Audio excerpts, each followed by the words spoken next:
I noticed reading was changing me for the better, so I started reading one book per week. And this week I read Joy to the World by Scott Hahn. Here's my 2-minute review.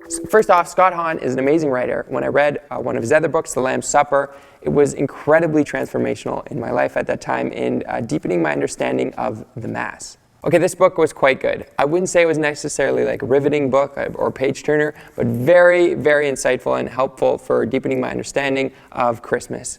This book goes through different sections from the story of the Lord's coming, and it talks about the shepherds, it talks about Bethlehem, it talks about Jerusalem, it talks about the three kings, it talks about Mary, Joseph, and of course, Jesus is coming.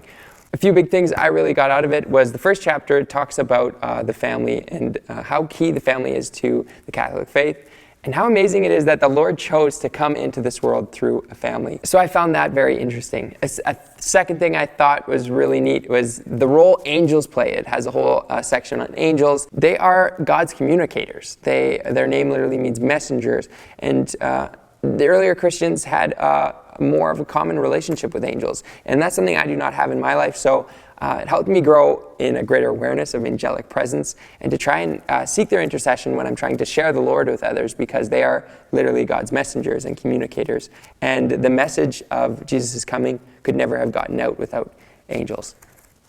Thirdly, it helped me enter into this season of joy, and the joy that the Lord's coming really is, how transformational that is for our faith.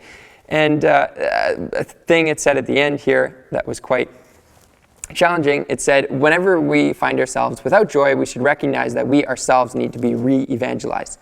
And I just found that so true, is we are called to rejoice always, and how even in the season of Christmas, to really enter into this joy that the Lord has come, He is our Savior, and the power of the truth of the incarnation, of God becoming man, and how we are to seek and receive salvation through Jesus. Anyways, great book. Would recommend you read. Christ's coming really did change everything, and it still does.